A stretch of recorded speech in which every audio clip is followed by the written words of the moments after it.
There, and welcome to Grammar for Legends. I'm going to talk about nouns today, which are probably the first one of the parts of speech or word classes that you'll be required to study or learn about, and probably the biggest category. And nouns are very important. Very simply, they show your vocabulary. So if you are learning English in the early stages in the English classroom or in the States, or perhaps you're learning English as an additional language on the other side of the world from where I am right now, nouns is probably the first stop point for learning those things about a language that are so important, and those word classes which it's so vital to know. Having said that, it doesn't matter who you are, what you're studying for, or where you are in your life. The importance of a big vocabulary is never to be underestimated. So this could be for anybody really, but these are the fundamentals and the basics of what a noun is. Now, if I had a classroom of children in front of me, I would probably have a couple who would have maybe studied nouns before, and they would, if I asked what a noun was, I imagine I would have a number of hands put up, and then they'd say it's a naming word. And I think that's very accurate. It is a naming word, but I think that the definition of a noun could be a little bit broader than that. And as you can see behind me, I've saved you the pain of watching me write 2 lines on the blackboard, which you're going to have to watch now. But I've jotted down my definition, and that is that I think it's a word that refers to a person, place, a thing, or a quality. So it does. It is. The word noun is the name of a group of words, a very large group of words that refer to places, people, things, and ideas and qualities. And we're going to go into a little bit more detail here, and not much, as you can see, because there's not a lot of space here. But that's the idea. I want to make things really nice and clear for you.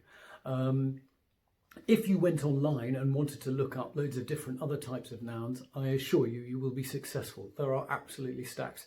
But I'm going to concentrate on 4, and the 4 main ones that I think are significant for your studies. All right. The first one is the common noun, which I've jotted here, and it's the most common. And basically, this is a general word for a person, place, or thing.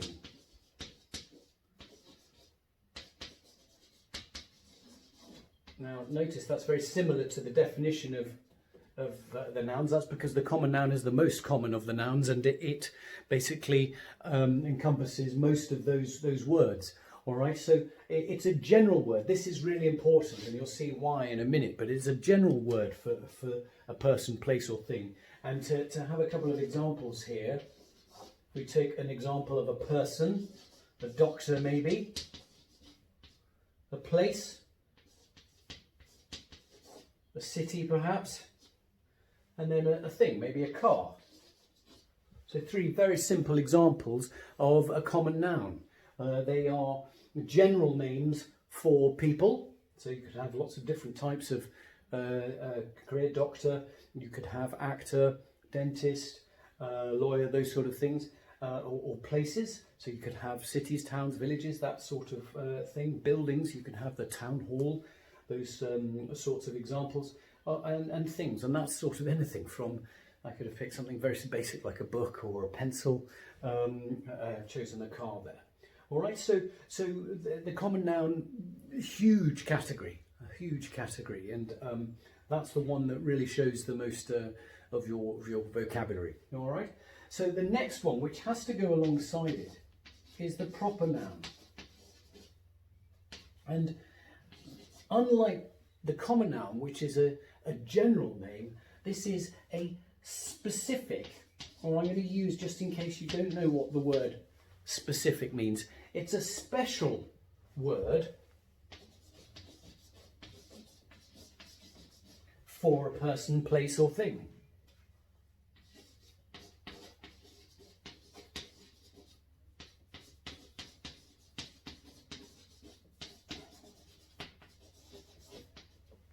All right. right? I could use the word specific, but I want this to be as broad as possible, dependent on how old you are and dependent on how new you are to the language. So it's a special name and it's a special word for a person, place or thing. And if that doesn't quite make sense, it will do, or should do, hopefully, with the examples. And I'm going to use these examples here. If you've got not just a doctor, but a special or specific name for a certain doctor. So let's take Dr. Foster. I went to see Dr. Foster on Wednesday because I had an earache. Dr. Foster is a special name for that particular doctor. That's his or her specific name. So therefore, it's a proper noun. All right. And if we look at the city, let's take a city there. We'll take New York. There are loads of cities in the world, but one specific and a special name, a specific name for the city on the northeast coast of the States there, New York. All right, and that's that word itself. The words New York is a proper noun. All right, and then lastly, the car. And so there are loads of different cars out there. All right, but a special name for a certain type of car, a certain type of brand of car. Might be I'm going to say BMW, but that's actually abbreviations and an acronym for something else. Mercedes, a bit long to fit in here. So let's write Ford. I'm glad I've thought of a short one there. That was lucky. All right, so Dr. Foster, New York, and Ford. So Ford is a specific name, special name for that particular brand of car. So they are called proper nouns. Very significantly, and I'm going to do a lesson on proper nouns, but very significantly, all of these have capital letters. Proper nouns all have capital letters. All right.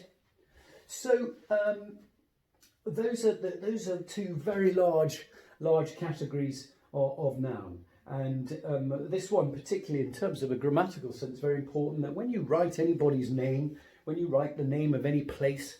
And you write the name of a specific type of item, and usually brand names, a brand name of car like Ford, or things like Nike or Nintendo. All of those words are proper nouns, and they all come with capital letters. And so that's a really important thing to remember.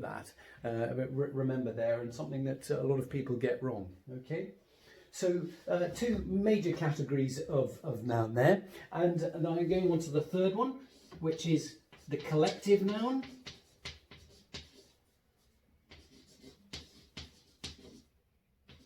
And this is a word for a group of people, places, or things. All right. So it's a group of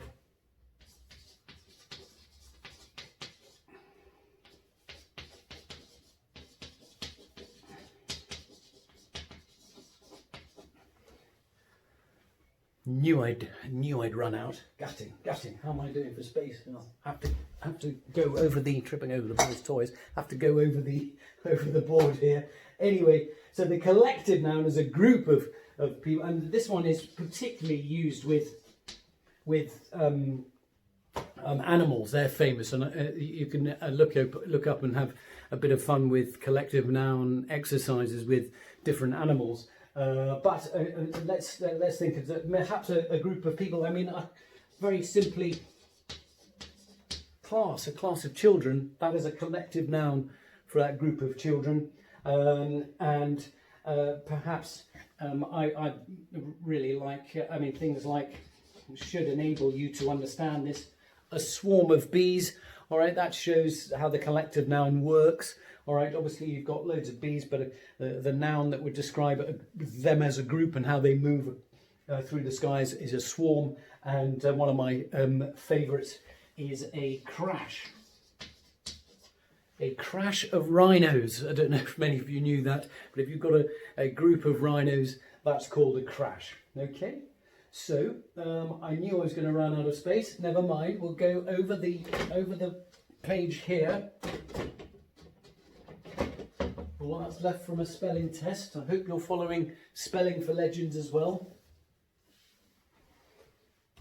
And then the last noun that we've got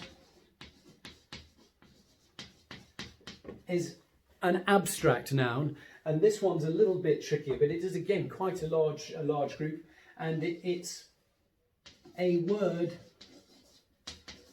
that refers to an idea, quality, or feeling. I feel like I've got a bit more space on this whole board, and so it's quite a difficult one. The easiest way to think about this one is that it's not tangible. All right, these nouns are not tangible. You can't touch them. So I'm referring to things like, I suppose, the big one: love, anger, greed, those sorts of things. Those are abstract nouns, and that becomes quite important when using them within the context of a sentence. Okay, so we've got four very large categories of noun, and the main ones. And you'll go online and you'll find things like countable nouns, uncountable nouns, abstract nouns, concrete nouns. These are all nouns that definitely exist and are worth researching. The more you want to learn, the better, of course. But I think these four are the main basis. So it doesn't matter if you're in the second grade or year 3 and you're learning about nouns. I hope that this gives you a good foundation for you to move on with. Or if you're on the other side of the world learning English as an additional language, these are the basics of the four main categories of noun. And those are the notes, but I hope you've got those notes down. I hope they're clear. Sorry about tripling up, having to turn over the board, a little bit of a shambles, but it's rather 12 minutes, sorry, rather too long for me to go back, and I'm afraid my editing skills aren't great enough to get rid of those sort of things. So you have to handle me tripping up and bumbling my way through the whole thing. So sorry about that. Please subscribe below, that would be fantastic, and look at the second video for nouns, because I'm going to give you a little test on these. So I'm going to come back and put these words in a sentence and see if you can work out whether they're proper, common, collective or abstract nouns. All right, and I'll look forward to seeing you then. Thanks very much.